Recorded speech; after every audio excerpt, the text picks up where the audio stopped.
Sunny day, minus 15 at 7:32. Snow falling at the airport. Good morning, everyone. We begin this morning in news in Strathmore, east of Calgary, where the RCMP Major Crimes Unit has cordoned off a home now. Mounties were called to the fourplex in the 100 block of 6th Avenue, again in Strathmore, early this morning.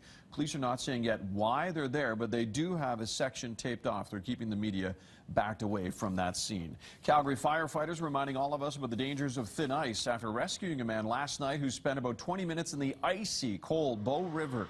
The man in his 30s was rushed to hospital after being rescued just after 8:30. He was found clinging to a chunk of ice near the Langevin Bridge. The man was conscious and breathing even after spending about 20 minutes in the bone-chilling water. At this point, we do not know how he ended up in the Bow River. Still no suspects this morning, but police do have a vehicle they're looking for now. This is in connection with the murder of a 23-year-old man in our city. Murad Omar was found last Friday near his home in an alley in the northwest community of Rosedale. An autopsy is complete, but police are not saying how Omar died. Investigators have identified a vehicle of interest now. This is it. It's blurry, this image, because this is from a surveillance camera. The vehicle is believed to be a silver Acura MDX, the model year likely between 2000 and 2003.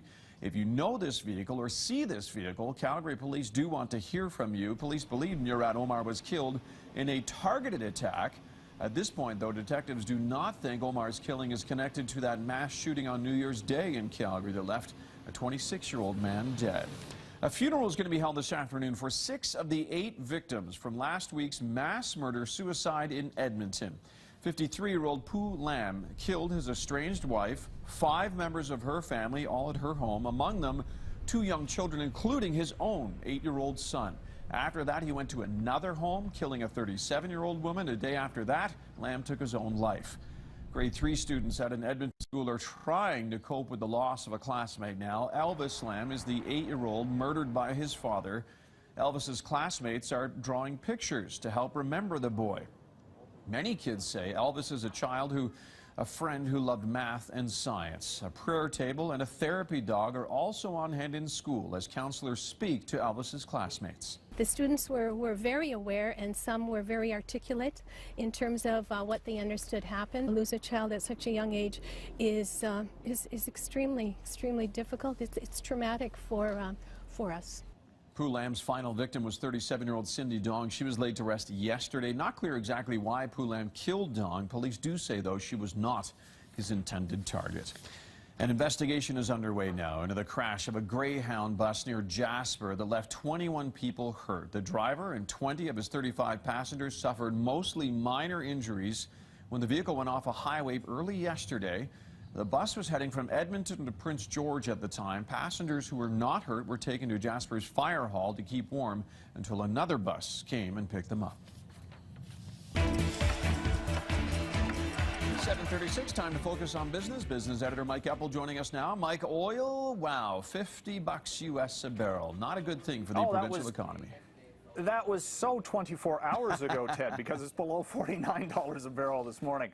What a mess. It continues. And again, it is the supply-demand ratio, isn't it? And we really haven't yet seen any huge production cutbacks talked about from the United States. A little bit here and there, but some traders are betting that, you know, we could see $30 a barrel, dare we say it, maybe even 20. Some of the real bearish traders. And it does come down to not just the actual supply-demand, but again, commodity traders are like this. They move the markets on the forecast or bet that prices will go one way or the other. And right now, everybody has been thinking that there is no bottom for oil. So at some point, it's going to turn.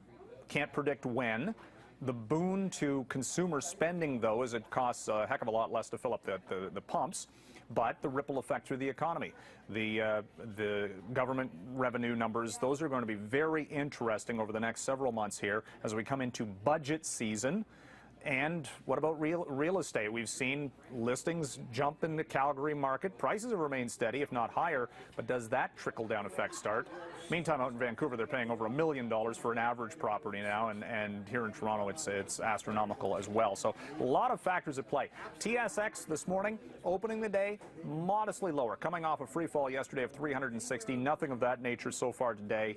Wasn't a huge surprise to see that market pull back in yesterday's trade because everybody was back from the Christmas and New Year's break, and they thought, you know what, the market had gone pretty high, so they're seeing some profit taking. And the 2014 year for the auto industry, record-breaking.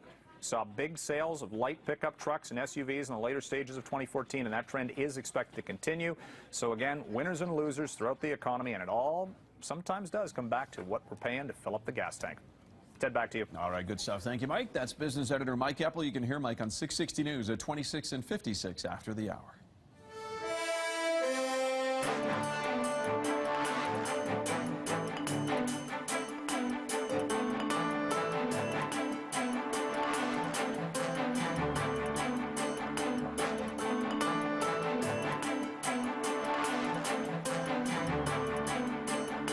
This market report is brought to you by RRP, Rapid Response Project, accredited consulting engineers dedicated to delivering excellence in innovation. RRP, leaders in engineering, procurement, and construction management.